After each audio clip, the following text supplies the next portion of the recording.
days, gotta keep my. Em uma quarta-feira foi. Em uma quarta-feira foi.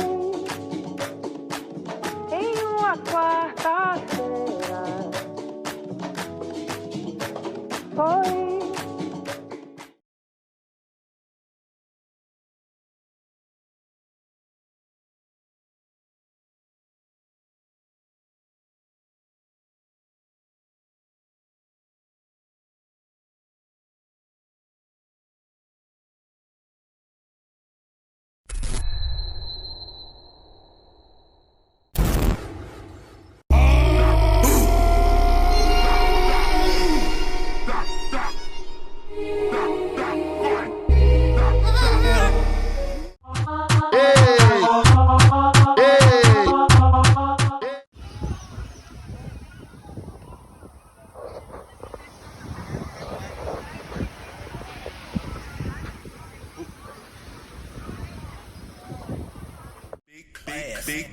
Big booty bitch. Ass, titties, two asses, four titties. Ass, titties, two asses, four titties. Like. He's no Alexander. I'm the best ever. There's never been anybody as ruthless. I'm Sonny Liston. I'm Jack Dempsey. There's no one like me. I'm from Nairclaw. There's no one that can match me. My style is impetuous. My defense is impregnable. And I'm just ferocious. I want your heart. I want to eat his children. Praise be to Allah. Are you saying now?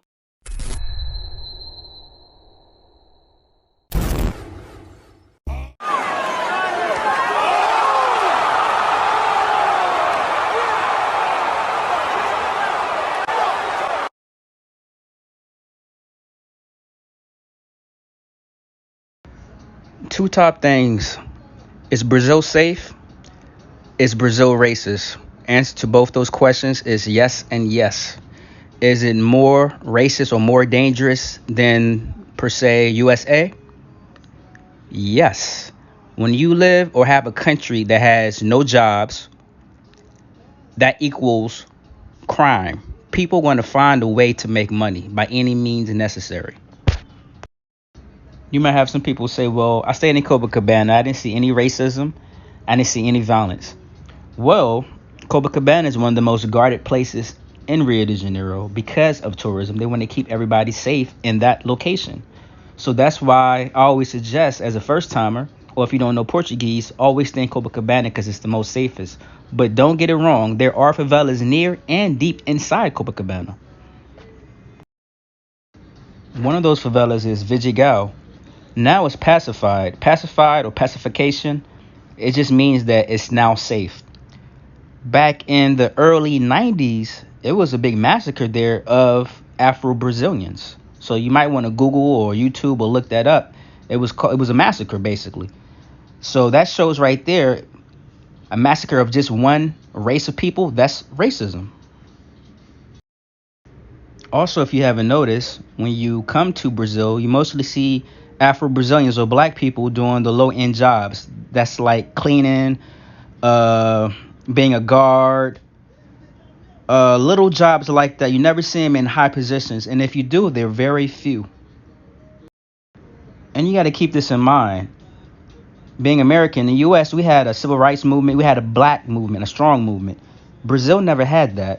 So that's another reason why you see blacks, Afro-Brazilians with low-end jobs, and they really don't have a voice. Think about it. Brazil has more Africans than the U.S., but they never had a black president. And Afro-Brazilians in government positions, there's very few. So if that's not racism, I don't know what to call it.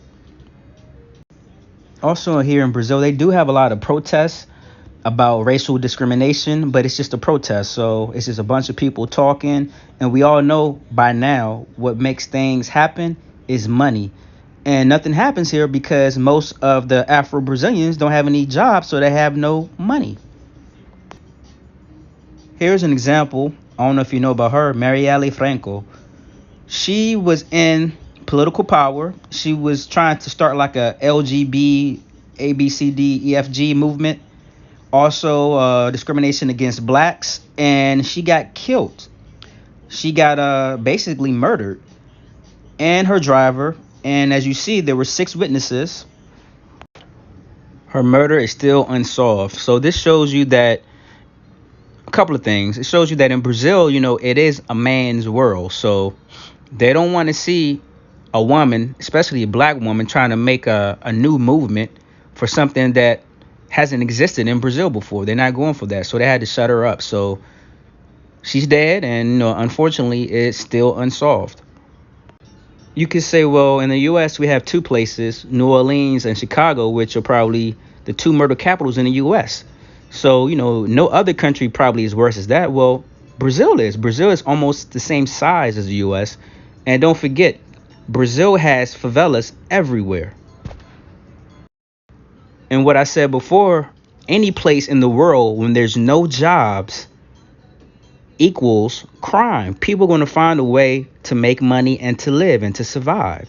So there's no comparison with the U.S. and Brazil at all. So I hate when people compare, well, the U.S. is bad. No, it's not. I'm in Brazil because I'm American, because I have a good job and I can afford to go anywhere I want in the world. Opposed to somebody living here, it's not happening. And the reason you might travel to Brazil or any other country and you might not receive racism is because you're not from there. You wasn't born there. You wasn't raised there. I don't care if you live there or you visit there like me for 3 months. You're not of that country, so you don't experience that. And also, you have money, so it's totally different. So there's no comparison. The crime that exists in the U.S. and the crime that exists here in Brazil is totally different. The crime that happens here would never happen in the U.S. One example is, ever since I've been coming here since 2008, stealing cell phones, gunpoint, is very popular here. No matter where you go, no matter if it's in Rio de Janeiro, Sao Paulo, it doesn't matter. It's popular. Robbing people for cell phones is something that we probably had in the U.S. back in the 80s when the big block cell phones was like first invented. But nowadays, we're not going to rob you for your cell phone because cell phones is too accessible and cheap in the U.S. So we don't do those type of crimes. I have Brazilian friends who will, they'll say, well, you have like killing sprees and, a church killing sprees and school killing sprees. And that's true. That's a fact. I can't say anything about that. But, out of all the countries I've been to, it seems like in the U.S., we got the most low self-esteem people, especially men in the world that I've seen that, will just go on a killing spree. It's just crazy, mind-boggling. But I still would say that Brazil is more dangerous in the U.S. only because they have more crime than us and guns are illegal here. So I'm coming from a place where guns are legal and you still have a place that is illegal and the crime is more higher. So that says a little something. I always said that in the U.S. we have the fake thugs and in Brazil they have the real thugs. If somebody's going to do something or steal something from you in Brazil, they'll do it in the morning, daytime, nighttime, it doesn't matter. Opposed to in the U.S., totally kind of different. Different in the sense, if somebody's going to do something to you in the U.S., they got to be really desperate, or they have to think hard about that, because if they try to rob somebody in the U.S., it's a chance that the person you're trying to rob has a gun also or has some type of weapon also. So, you got to think about it. You got to think twice. Opposed to in Brazil, if somebody has a gun and they rob you, they know whatever you have is theirs because guns are illegal. So you have no protection. So unless you can stop bullets between your teeth or, some type of karate, they already know they have you. So whatever you have, jewelry, cell phone, purse, whatever, they're going to take it. And it's 100%. Have I received any type of violence while in Brazil? Out of my 11 years, I've been coming here since 2008. Answer is no. Have I seen? Yes, a lot. My first, 5 years, I stayed in the favela with an ex. So I saw a lot there. And I seen a lot, actually, in Copacabana, believe it or not. But when it comes to racism, I haven't experienced any, but I don't know if you want to call this racism. On Tinder before, I matched with a girl, and she's she was, Caucasian, white, and she said, she really don't date black people, but you're American. And I was like, well, that's kind of strange. I'm not Afro-Brazilian, but I'm African American. So to me, I don't know, it kind of seemed like it was kind of racist, but at the same time, it seemed like maybe she think I got money. So that didn't go anywhere. Racism here in Brazil is subtle compared to in the US. It's right in your face, personal, upfront. And that's how you want it. You don't want it subtle like it is here in Brazil. Subtle meaning that having a country outside of Africa, the most Africans, and never having a black president, that's subtle racism. There's supposed to be a black country, but who runs it really? And you might well say, well, hey, the U.S. got to be more racist than Brazil. Okay. Well, for the people that's been to Brazil more than one time, how many girlfriends or how many people you dated had very good jobs and was able to travel the world, and they were Afro-Brazilian? I'm pretty sure it's not that many, because in my case, out of 11 years, it is 0. Now, I've dated some Caucasian Brazilians, and a few of them were able to actually travel outside of Brazil, even to the U.S., Orlando, New York City. So, what's going on? The last time I checked, everybody in the U.S., no matter if you're poor or rich, if you can take your ass to a post office and afford to get a passport, you can travel anywhere in the world you want. Now, that's the difference between the U.S. and Brazil. Totally different. One thing I don't like to see in vlogs, and you have these different forums and these different groups saying, well, the U.S. is bad and, the women. No, it's totally opposite. Maybe it's not the U.S., maybe it's just you. But going back with the comparison of Brazil and the U.S., just be thankful, especially if you're Black American, that your ancestors was dropped off in the U.S.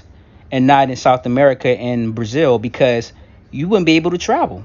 Because if you was Brazilian right now and you're a man, you'd probably be looking for a job or have a low-end job, and you definitely wouldn't be able to travel the world like you're doing now. So be thankful. Now, this isn't a video bashing Brazil, because Brazil is in my top 3 countries that I like visiting. And as you can see in my video list, I have lots of videos in Brazil, different parts of Brazil. So I'm not a Brazil vlogger that's only been to Copacabana 1 or 2 times, never ventured out, or haven't been to more than one state in Brazil. So I have pretty much good knowledge, 11, almost 12 years knowledge of Brazil. So what I'm saying is all facts and things that I experienced and saw, not rumors. Nobody told me this.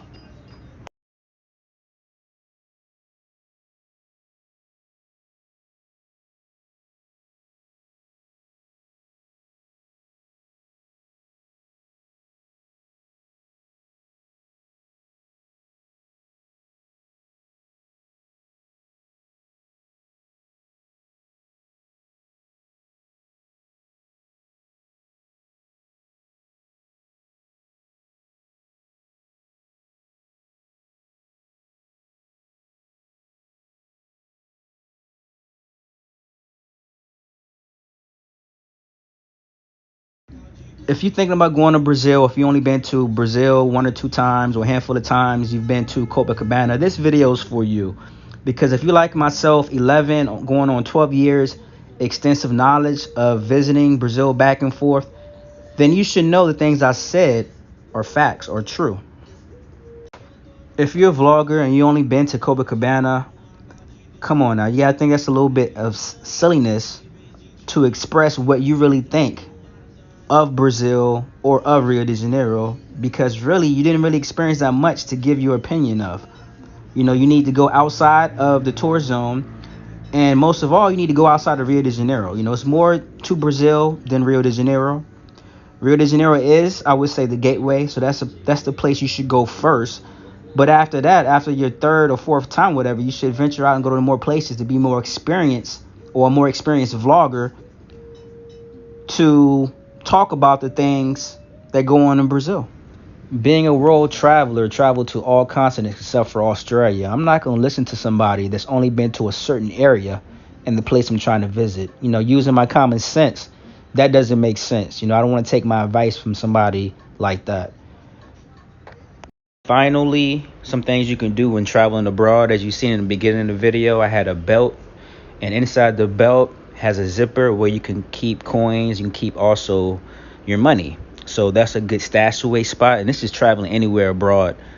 In the U.S., you probably won't need that because it's more about credit card theft there. But abroad, that can come in handy. Also, there's some socks you can get also when you're wearing your shorts that has a zipper on the socks. You can put money and change, and basically money. You can put in there cash.